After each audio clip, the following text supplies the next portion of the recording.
So this morning, we will be talking about or updating you sa ato ang sermon series about preparing for Christ's coming. And for the last two Sundays and today, we'll be talking about, of course, the certainty of God, the certainty of His coming, the nature of His coming. And today, we'll have a discussion about the signs of the times. We live in we live in the world that is often feels chaotic and uncertain, like what had happened this week. If you turn on your cell phone, your TV, your gadgets, and scroll out your social media, you and all of us are being bombarded with stories about natural disasters. Dunay conflict, dunay moral decay, dunay wars and rumors of wars. These are the things that will happen, are happening, and will happen, and will also happen. So if you looking at the history, even today, dunay increase in wickedness. Dunay nagkakuyaw na nga mga kuan, even mag-detonate na gay silang kaugalingon, aron lang yun magsabwag o kahadlok. I would like to start with a very, I should say, a true-to-life story. Akong wife, akong anak si RJ at that time, akong ugangan, si Papa Bert ug si Mama Lourdes. Niadtong April 2 of 2003, dunay bomb nga ning buto didto sa wharf, nga hangtod karon dili na ko ma-describe unsa ka kusog o ka powerful ang bomba nga nibudto atong panahon na. Salamat kay si Ginoo kay katong area nga diin gibutang ang bomba didto unta mo parking si Papa. Pero ningon ko pa apiki kay ang lubot sa sakyanan nga kanang gidala-dala ni Papa karon nga Highlander nagsiwil man. So we decided to move from that place and move somewhere going to dito sa Panakan. And it only took 20 or 15 seconds from the time we left, the bomb exploded. Dili na ko ma-imagine unsa ka kusog kayo ang powerful nga bomb nga nagapanghitabo. When I look at back, nakita nako sa akong ihap-ihap, between 15 to 16 people died instantly. Ang usa ka pamilya nga Morales family, 5 gyud to ang patay. Unya nagkaguliyang ang mga tao, perting daghanang samdan. Kami nga unta mo gawas didto, mahadlok pud mi mo gawas sa maong sakyanan kay nagkaguliyang ang mga tao. And this speaks, mga pasiuna lang ni nga mga panghitabo. Doon na pa'y mangilngig nga mga panghitabo sa unahan, that if we are not prepared, mahadlok kita. So this morning, our focus, our stories, our testimonies, and the sermon or message that we'll be bringing today is not to scare you, dili ka mo hadlokon, but to equip, to motivate, to encourage you that these things will happen sa una, karon ug sa umabot. The best that we could do is to prepare ourselves. Looking at the scenario, natural disasters that shook the world in recent years. Few months ago, ang fire dito sa California, earthquake and floods and different natural disasters nagapangitabo. Plus, wars, rumors of wars, Euphrates River just dried up. The river turns to red and there was severe famine all over the place. And these are only the signs of the times. Are we living in the last days or the end times?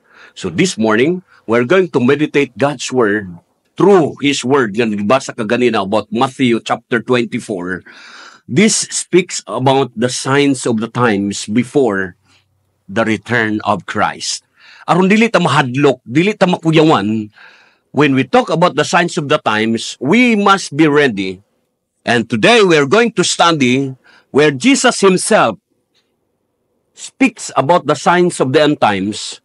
And these are not just ancient prophecies, but this is merely a roadmap for us to understand that the world we live in are chaotic and uncertain, but we are going to navigate ourselves as we journey sa atong faith diya sa Ginoo.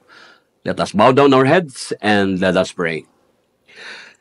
Almighty God, as we open and study your word today,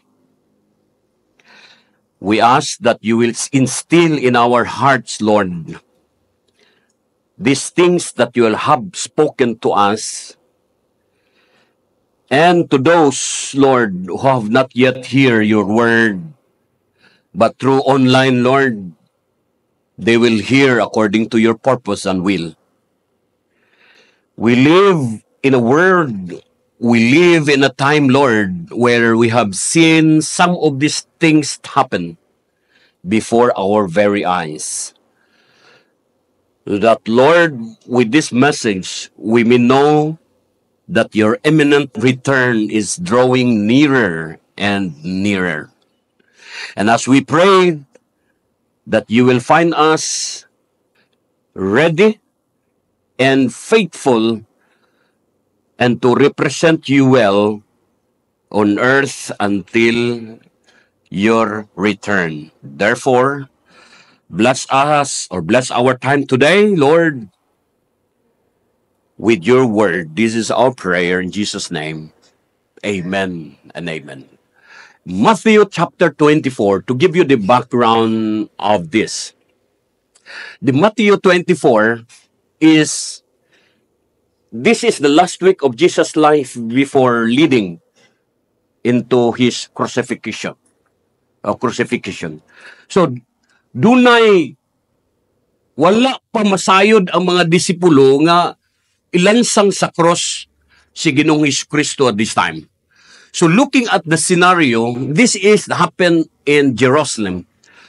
They went to the temple, Jewish temple, which is the normal nga ginahimo ni Jesus Christ together with his disciples to celebrate the feast of the Passover.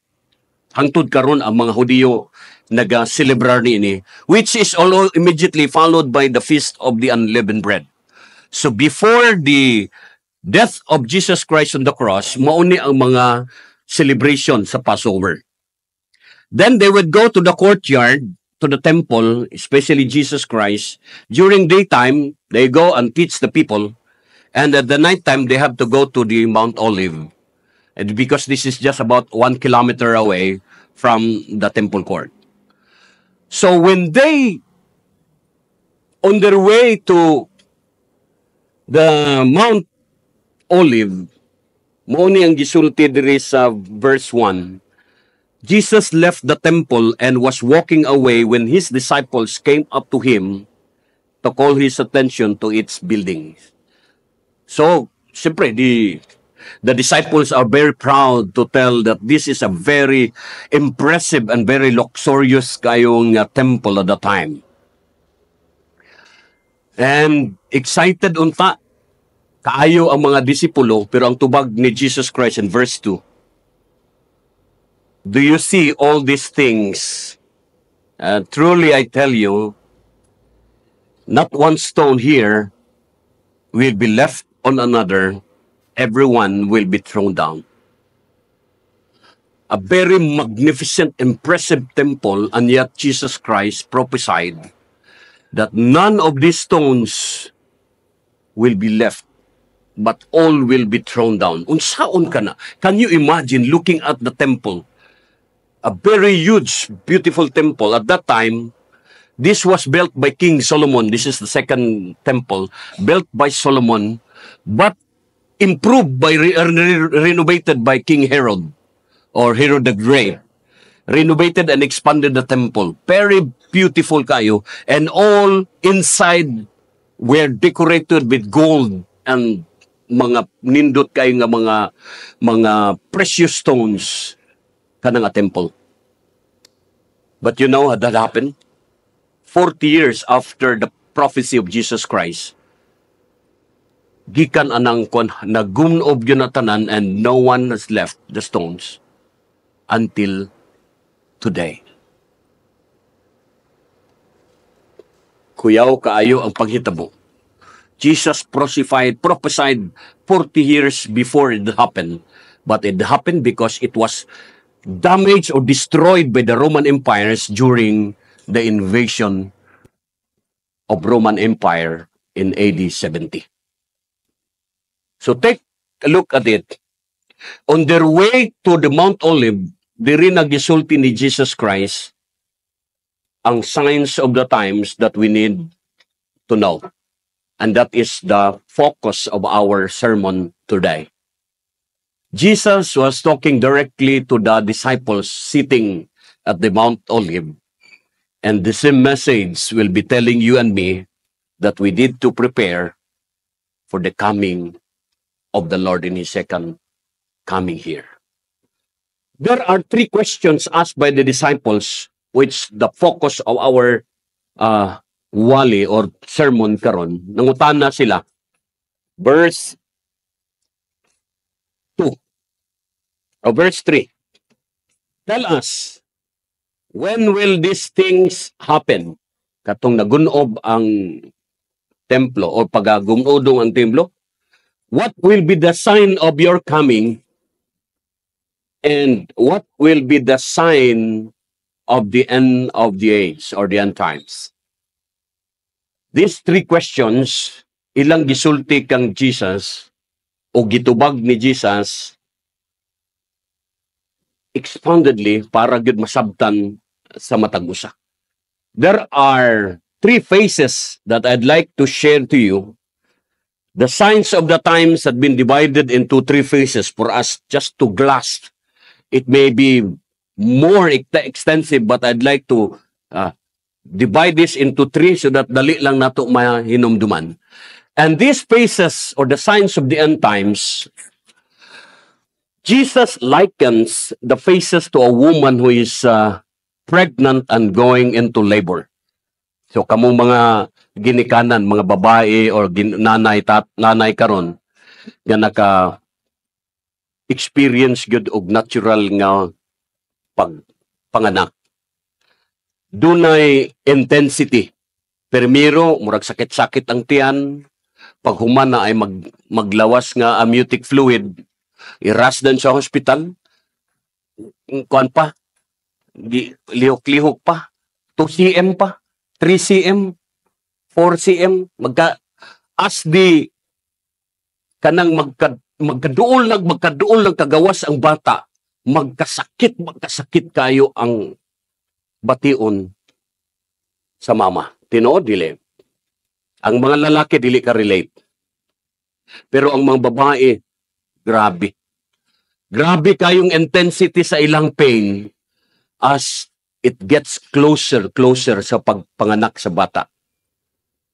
The same is true to the phases in chapter 24. That as we get more intense, as we get closer and closer to the second coming of Jesus Christ. Phase 1, it started with the beginning of sorrow. Verses 4 to 8. Let's start. Jesus answered, "Watch out," motoy katong tubag niya sa pangutana. "Watch out that no one deceives you. For many will come in my name, claiming, I am the Messiah, and will deceive many." Please take it to.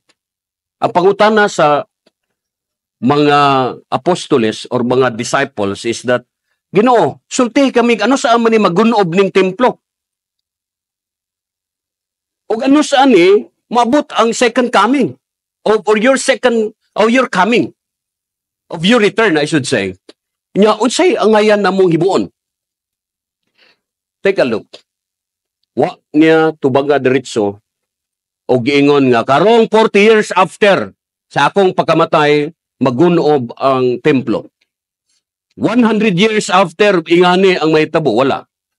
He started with verse 4 and 5. Watch out that no one deceives you. If you notice, Nganong wala siya mo sulti og physical distractions? Why? Kung dunay landslide, ug dunay uskagatos ka tawo nga na tabunan, ang memory of that happening, butang lang na ditong 100 people died due to landslide in Mako. Paghuman, wala na other damage may tabo because everybody are prepared. But Jesus Christ was telling you and me that we need to prepare for this second coming. Or before this second coming of the Lord, we need to prepare spiritually.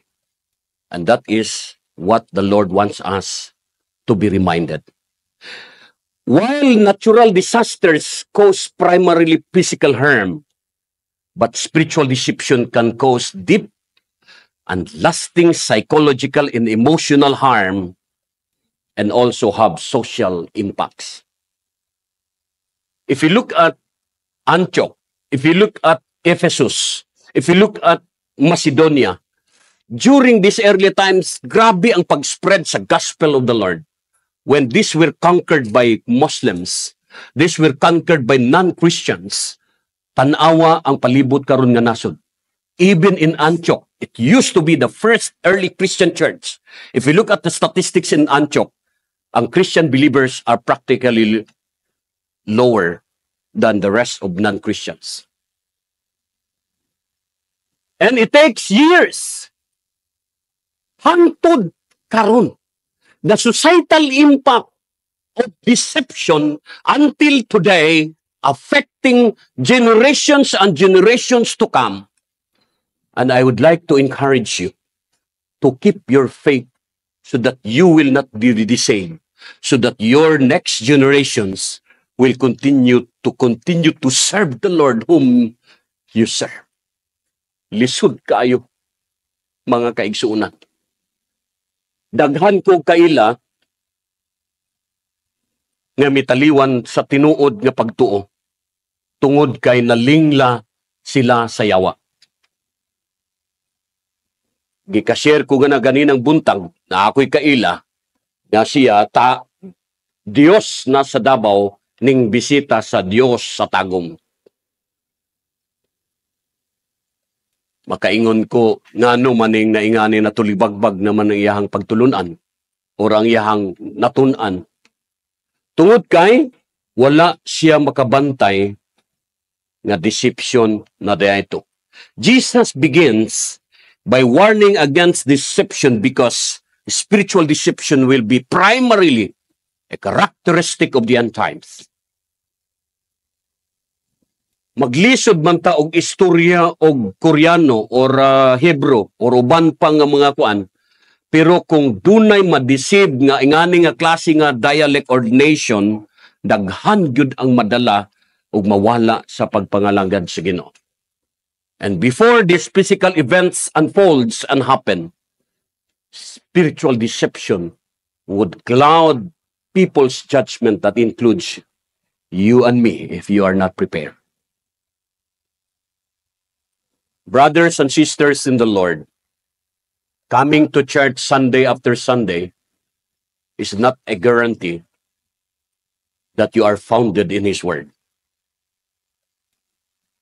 Ang pinakanindot kayo mga igsuon is that even dili Sunday, we have to meditate, study His Word.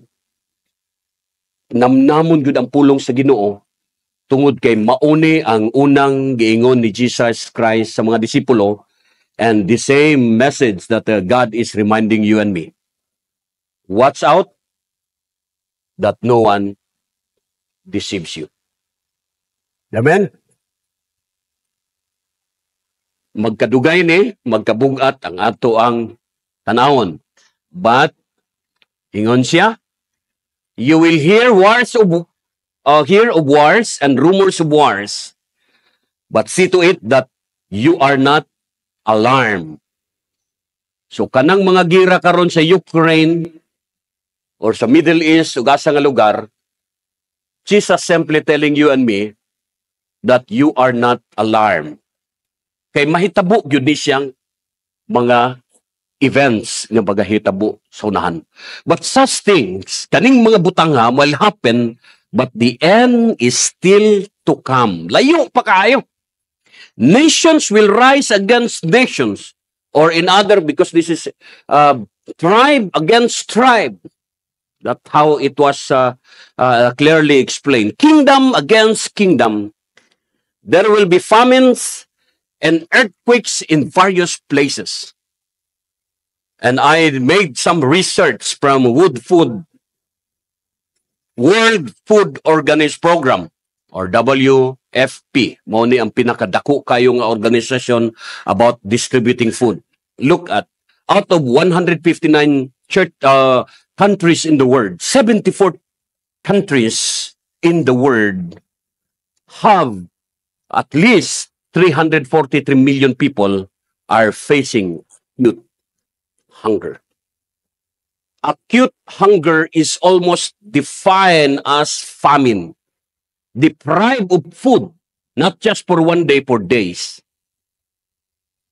I was in Leyte during the time of Yolanda, and we were distributing support ngadto sa usa ka community dito. Perting tulo nako sa akong luha, pagtan-aw nako sa kwan, walay tao, natingala ko nga walay tao, pagbagting dito. Tang kay udto naman, gisabay ang pamahaw og paniudto. Unya gidistribute ng lugaw nga wa ko kasabot si dagway adto. Basta kay lugaw para lang to survive these people from hunger. And that is only few weeks, maybe months after the Yolanda. But these 343 million people now are currently facing acute hunger. And this was prophesied already by Jesus Christ that this will happen in the future. And now is happening today. Look at the earthquakes in various places. The world's deadliest earthquakes happen in China, that in one day, or not one day, in the split of seconds or minutes after the struck of that earthquake, 200 plus people died instantly. When was the last time katong kusog kayong linog nato dire? Nga alas 12, wa pa mi manulod sa balay, kay grabe ka kusog that had happened somewhere in Surigao. Remember last year?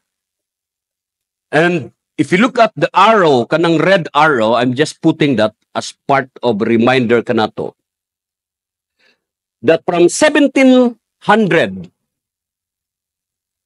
to 2000 and beyond, the intensity 5, 6, 7, 8, and 9 is getting higher and higher, and the frequency is getting closer and closer and closer.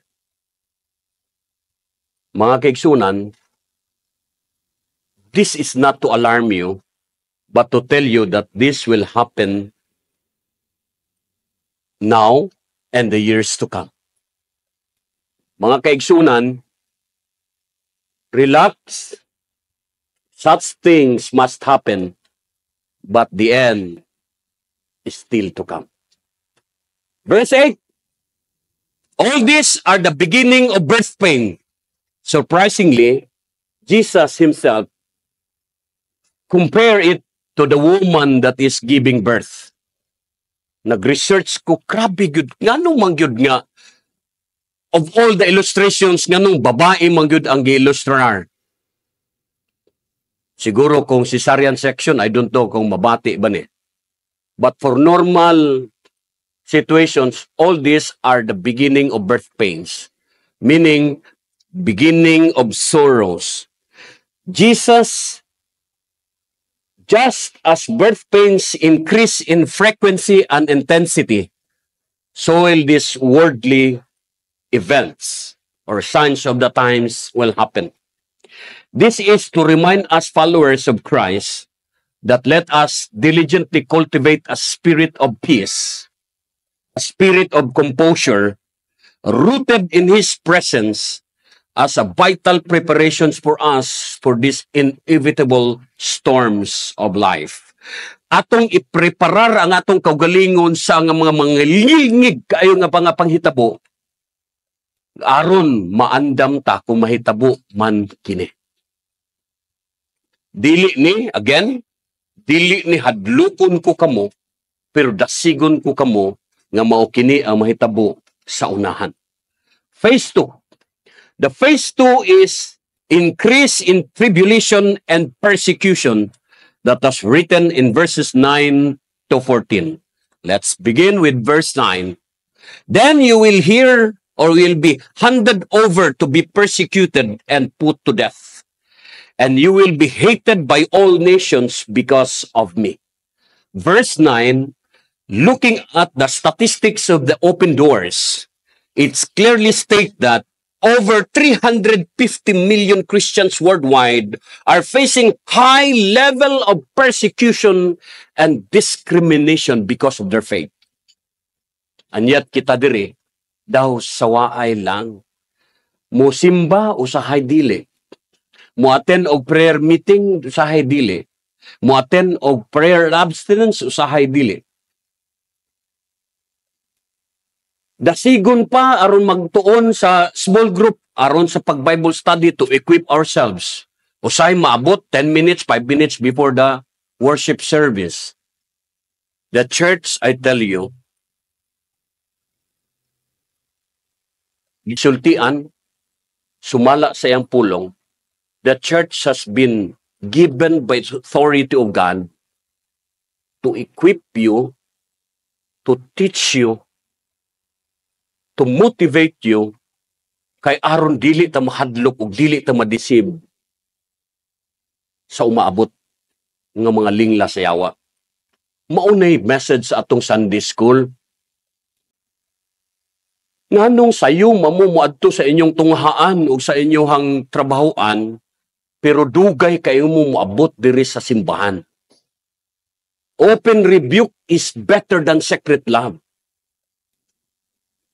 Lisod kaayo. But I tell you, honestly, from the bottom of my heart, brothers and sisters in the Lord, while the rest of the Christian people around the world, 380 million people, are suffering persecutions and discriminations, and yet we fail to pray for them.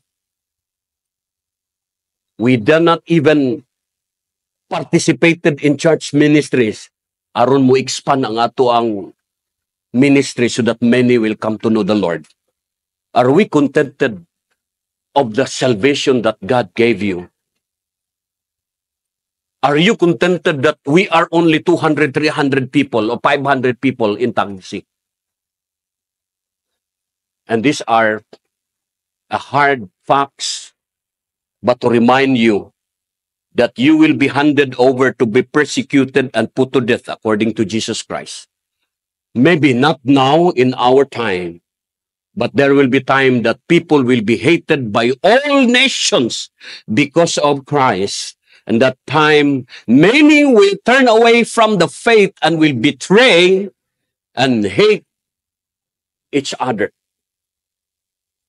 And many false prophets will appear and deceive many people because of the increase of wickedness. Katong akong gisite kaganina. Normal kay nga tao, dili magbutang og bomba aron patyon ang mga tao nga mga inosente. Dito sa Cathedral sa San Pedro, nagpabuto sa iyang kaugalingon aron makadaot sa mga tao. No one, and not even happened that in the last centuries, but it happened now. And it will greatly happen in the future.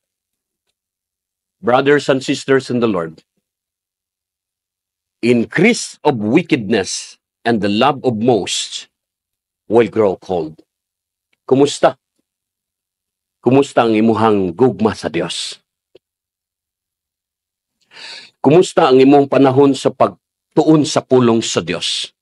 Duna pa ba ang kainiton o duna na ang kabugnawon sa imong pagpangalagat sa Dios? Brothers and sisters in the Lord Himself remind the believers, including the apostles, that these things will happen. But the best thing Assurance sa Ginoo in verse 13. But the one who stands firm, or the one who endured to the end, and the one who will complete and be faithful to the end will be saved. Very clear. Very clear. Those who are faithful in serving the Lord to the end will be saved. And this gospel of the kingdom will be preached in the whole world as a testimony to all nations, and then the end will come.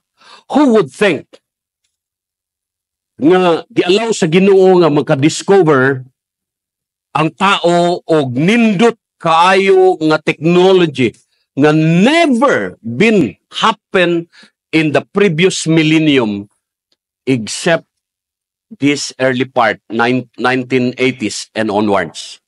Actually, it started with around 1984-85, and it grows, the technology increases, karon in your fingertips. Scroll na. And statistic shows that your screen time is higher than your time in reading and studying His Word. Tanawa ng Facebook, tanawa ng history. For the last week, ang akong string time is 12 hours. 15 hours, 20 hours for the whole week. Reading God's Word, 30 minutes for the whole week. And yet, we are telling the community that we are that powerful. Brothers and sisters in the Lord, gituyo sa Ginoo ning internet, cellphone, social media, and high-tech. Aron masangyaw ang pulong sa Ginoo to all nations before the end will come. Try to ask yourself, brothers and sisters in the Lord, how much time do you spend studying His Word as against the time you spend for social media scrolling? Asa na si President so-and-so? Asa na si Ingani? Asa na ang sub-Saharan African desert or Mindanao? These are things that we are so enjoyed looking at unsay atong makita.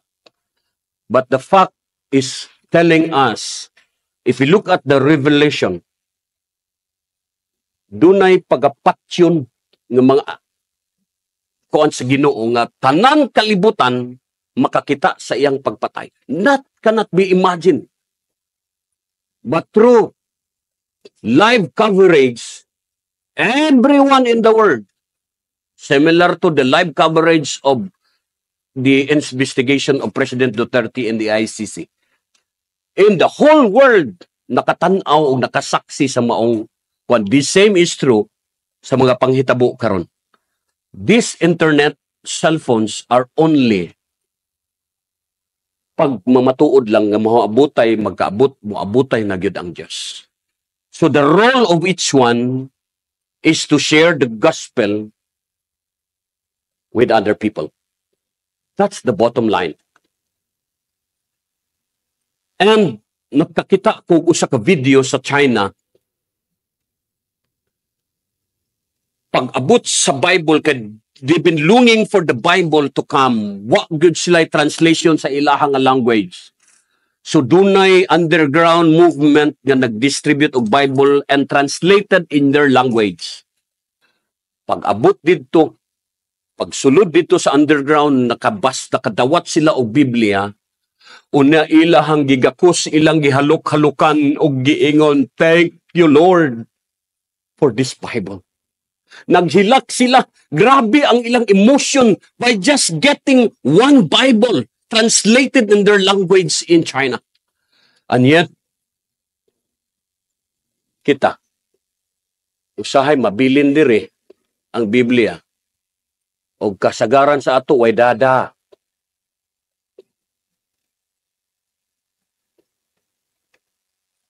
I don't know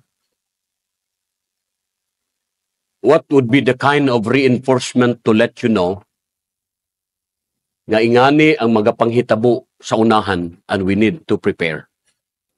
The only basic and fundamental preparation that we need to do is to study His Word intently and seriously.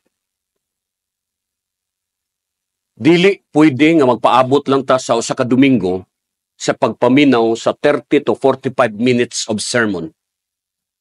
But I would encourage you, brothers and sisters in the Lord, that is coming from my heart, to study God's Word daily and meditate His Word day and night so that God will give you and lead you ug unsay angay natong himuon sa atong mga planos kinabuhi. Brothers and sisters in the Lord, phase 2 pa lang ni. Ang phase 3 mao ni Great Tribulation. So when you see standing in the holy place, the abomination that causes desolation, ang pasabot ni ini, dunay Antichrist nga mubarog dito sa Israel, claiming that he is the Prince of Peace.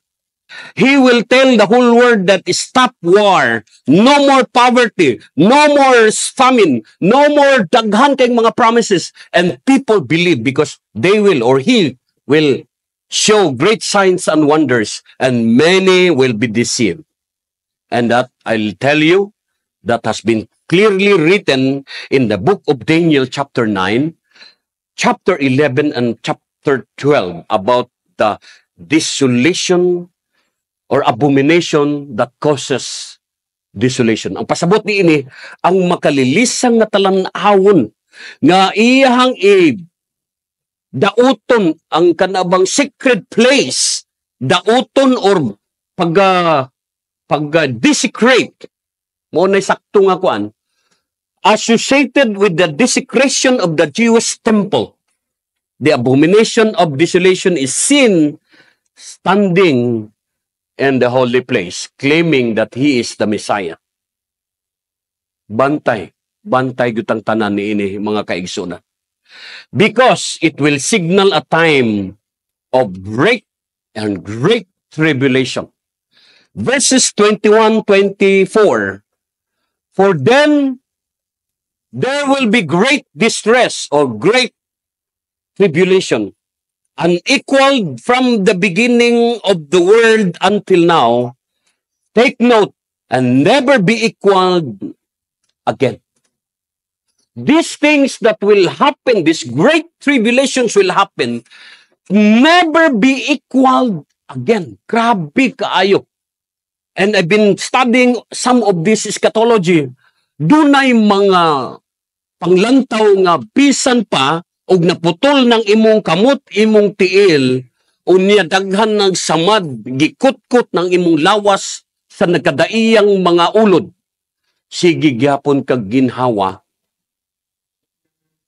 o katong tao nga wala makadawat sa Ginoo, magsigi og ginhawa, pero halos nadugta na ang lawas. Wala pa ni mahitabo. Karon, COVID, grabe, nagkagubot ang kalibutan sa COVID. Pero, gamay, ramatog, I don't know how many exact numbers na ngamatay sa COVID. But, I tell you, verse 21, from the beginning of the world, this is unequaled, and it will never be equaled again. And if those days have not been cut short, maayo gyud kayo ang Ginoo. Grasya sa Ginoo. Kay kung wala niya gi-cut short, no one would ever survive. But for the sake of the very elect, those days will be shortened. So katong great tribulation, I will not promote pre-trib or mid-trib or post-trib. But I would like to encourage you. Gituyo sa Ginoo to shorten this aron maklikayan ang mangilngig nga panghitabo nga maapektahan ang pipila nga mahibilin diri sa kalibutan. Again, And that time, if anyone says to you, look, he is the Messiah, or there he is, do not believe it. For false messiahs and false prophet will appear and perform great signs and wonders to deceive, if possible, even the very elect. Brothers and sisters in the Lord, dili na linglahon sa yawa ang kadtong wa makakaplag sa Ginoo. Ang linglahon katong naa nagsunod sa Dios. Ayaw magtuo nga tuan na si Kristo sa tamayong, or tua dito sa Surigao, or tua dito sa Davao City, or tua dito sa Cebu. Klaro kay dire, ayaw kamu og tuo niya na. Because they will perform great signs and wonders to deceive as much as possible the believers. Giwarningan ta nga ikani ang mga panghitabo gisundan sa 25 ngadto sa 20 city. So I have told you ahead of time. Karon, giingnan ta mga kaigsuonan. Nagsulti na si Jesus Christ 2,000 years ago ug iyang gi-repeat karong adlaw, so that I have told you ahead of time. So if anyone tells you, brothers and sisters, there he is out in the wilderness, do not go out, or he is in the inner rooms, do not believe it. For us, lightning that comes from the east is visible in the west. So will be the coming of the Son of God. Ang pag-abot ni Jesus Christ sa iyang pag-anhi o return sa kalibutan can be seen all over the world. Verse 27 is clearly written. Dili ni sikrito. Ang dili lang maklaro ano sa adlaw ba ni, gabi ba ni, udto ba ni, o buntag ba ni, o unsang panahon. Kana ray wala, only the God the Father ang nasayod anus akini. But very clear mga igsoon. This nga gipangsulti from 15 to 27, this describe a time of unparalleled suffering. Mangilingid nga mga panghitabo nga wa pa mahitabo karon og sa nangaging mga katuigan. And this, as I have told you ahead of time, according to Jesus Christ. And God is so merciful because He intervened to limit it, to shorten the number of years, and a warning to remain vigilant against deception. Because Jesus' second coming can be seen everywhere. Everywhere. Brothers and sisters in the Lord, this is being reinforced by Matthew chapter 20, 24, 44 and Marcos 13, 33. Shall we all read together? Matthew 24, 44. Ready, go. Busa.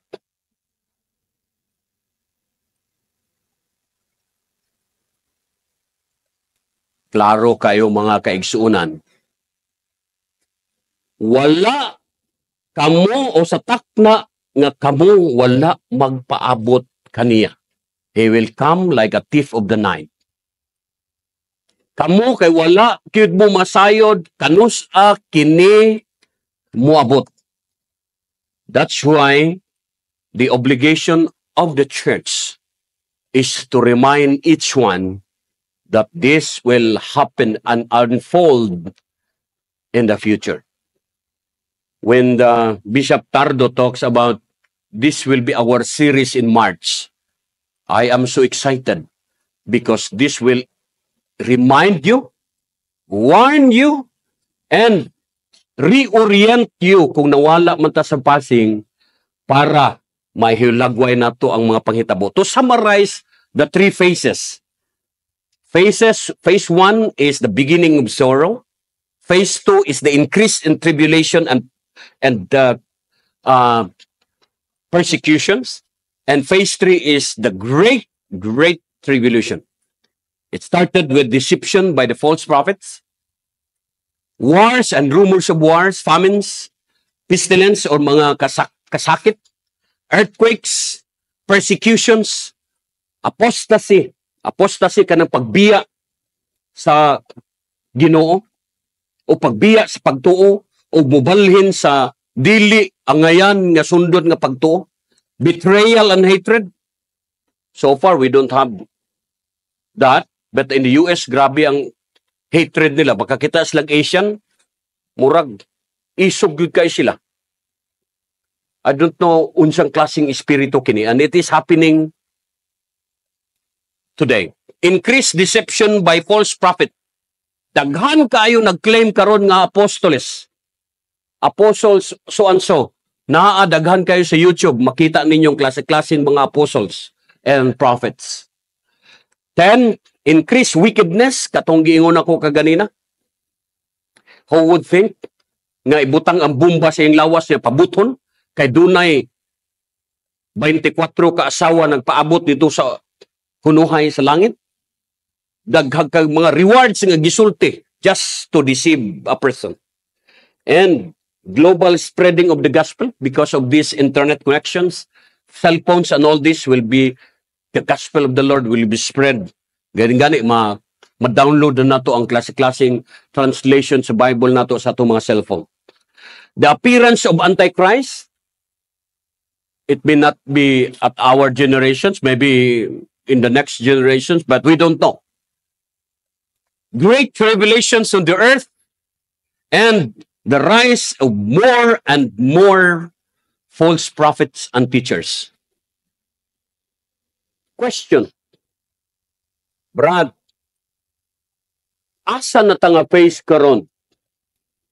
Do daghan nagsulti mga theologians and Bible scholars that we are done in phase 1 but we are in the middle of phase 2. And that is according to some of the scholars and theologians. But our stand, regardless whether you are in phase 1 or we are in phase 1, phase 2, and phase 3, the most important thing is, are we ready? Balik ko na ako. Regardless we are in phase 1 or in phase 2 or in phase 3, it doesn't matter. The most important thing, brothers and sisters in the Lord, are we ready to face and meet God? Amen? So, para dali nato mahinumduman ang atong pagka-ready, akong gi-associate ni sa battery. Ever ready. So makakita mo battery, may numduman ninyong wali. So nga na. So kung estudyante, ako, style lang ko, para mahinumduman akong butang, maghuna-huna akong object to remind me of this kind of subject. Dali ra na ko masaulong. Ambot, o gihimo ba sa mga estudyante? Wa. But this is, of course, for proven facts. Associate this into to make it ready. So be ready. R stands for remember the signs that I told you. Remember the signs in Matthew chapter 24. I will not expound that much. But this is reminding you, or a reminder to each one, that we have to remember the signs. E, let us endure with faith. Again, those who will endure to the end will be saved. And that kind of endure with faith, kinahanglan should be founded by His Word. Not the teaching of others, but should be founded in His Word. A, we should always be watchful. Always be watchful. Tanawa ka ng inyong gitanaw diha sa YouTube or sa Facebook. Ayaw pud mo og share og fake news. Daghan na ta. So always be watchful. D is discern the truth. 1 John chapter 4 verse 1. Test every spirit whether they are of God. Mahibalaan nimo na ang espiritu nga nagwali sa pulong sa Dios if they proclaim that Jesus is the Christ, the Son of the living God. Amen? And why is yield to God's purpose? The reason why God gisaved ta ahead of others, because God wants you to be equipped, wants you to be reoriented. God wants you to develop that kind of faith nga kini mutubo kining imong pagtuo, and you have to yield to God's purpose. And that is to share the gospel to others. Questions or question kanatong tanan.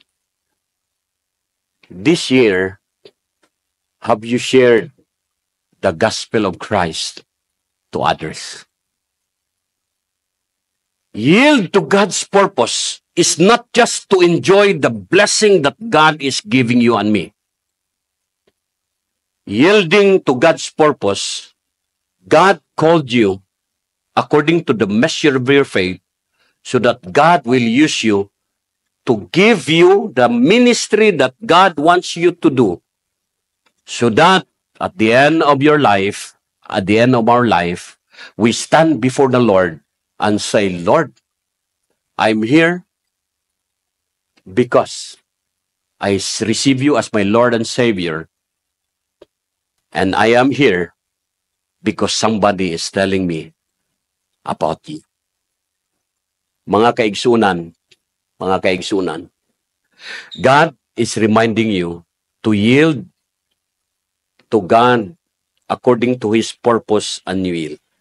And we should be ready when the time comes na makasulti ta, yes, Lord, I am ready. Everybody say, wow. If all of us will be doing the best that we can do, all for the glory of the Lord, please, do come. Unya, no tay orientation sa mga Bible studies. Next Sunday, alas 8:45, magsugod na ang atong Sunday school. Let's be excited. Kag moingon ang Ginoo, for every minute that you are late, I will charge you 10,000. Alas 8:30, tanan, puno na. Pero kung moingon ang opisina, ang gibutang lang dito, office hour, 8 o'clock and ends at 5. Talagsara kaayong empleyado nga malate at 8. Ako, I normally go 1 hour or 2 hours before the time starts. Mo nang akong mga sakop, maulaw. Bisag wa pa alas 8. Kadi man ko gusto nga sige pagpanudlay before 8 o'clock. Mga Kristohanon, mo pa'y pag-abot, late pagyud, sige pagpanudlay. Mahulog o katawanan. But I would like to remind you, and this is my encouragement to you and to all of us, that these teachings, this sermon or this message is not to scare you, but to encourage you sa pagpalig-on sa atong pagtuo diha kay Kristo. Sa pagkinabuhi nga matarong subay sa kabubuton sa Ginoo o pag mabinantayon sa matag karon ug unya. Ug ang last, isangyaw nato ang ebanghelyo ug magkinabuhi kita dili sa kahadlok sa katapusan, kundili magpaabot ta sa pagbalik sa atong buhi nga Dios. Ug sa iyang pag-anhi hinaot unta nga makita kita nga matinud-anon, andam ug naghulat kaniya. Shall give clap offering to the Lord. Kanabitang so excited that the Lord is coming. The uncertainty of Christ coming, the nature of His coming, and God is giving us the signs of His coming. And, ingon siya, unta, makit-anta niya, nga matinud-anon andam og naghulat kaniya sa iyang pagbalik. But the one who remains faithful to the end will be saved. Amen? That's why, let's be ready and be faithful to God till the end. God bless you all.